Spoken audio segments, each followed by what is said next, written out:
Blanche Monnier was a beautiful young socialite from a prominent aristocratic family in Potter's France.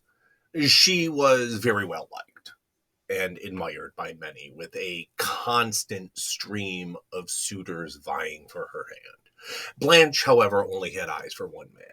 He was an older gentleman, older than Blanche at 27 at least, who had already established himself in business. Although the gentleman was a lawyer, he is noted as being penniless. But he was penniless in the eyes of Louise, Blanche's mother. Louise forbade Blanche from wedding her love, and in 1876, Blanche disappeared. Police had few leads to go on. Her friends, her family, not even her lover knew what became of her. Her mother and her brother Marcel mourned Blanche's passing. They had a memorial service for her, helping everyone else grieve and move on. Rumor was that she escaped overseas and that one day her lover would follow her. There were whispers among her friends that someday she'd return.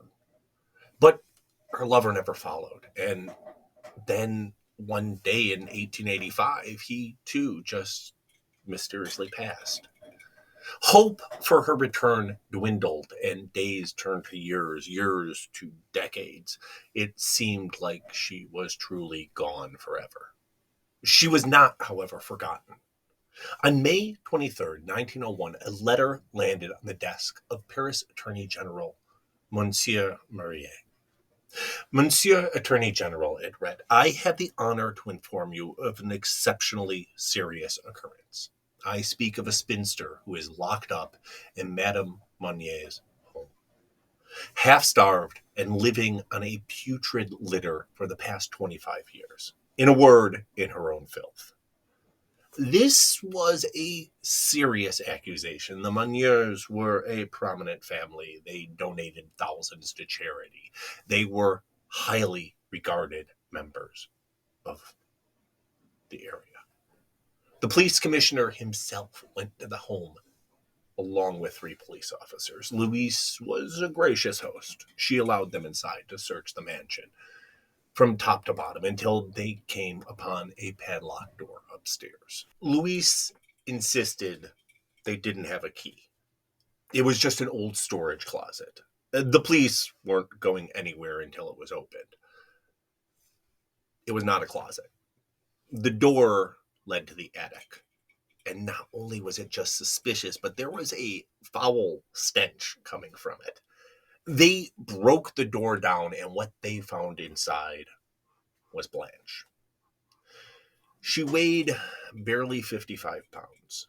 She lay on a bed of straw covered in feces, rotten food, and bugs. The stench was so foul, the officers couldn't stay in the room for long. As one of the officers put it, the air was so unbreathable. The odor given off by the room was so rank that it was impossible for us to stay any longer to proceed in our investigation. They pried open a barred window for the first time in 25 years, filling the room with light and fresh air. Blanche's naked body was wrapped in a blanket and rushed to the hospital, and Louise and Marcel were promptly arrested.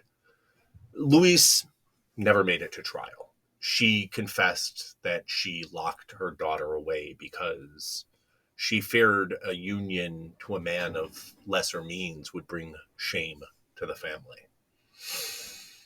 As the news spread of her heinous actions, the people saw how she treated her own daughter. An angry mob gathered outside her home, and she fell ill and died just 15 days after Blanche was discovered.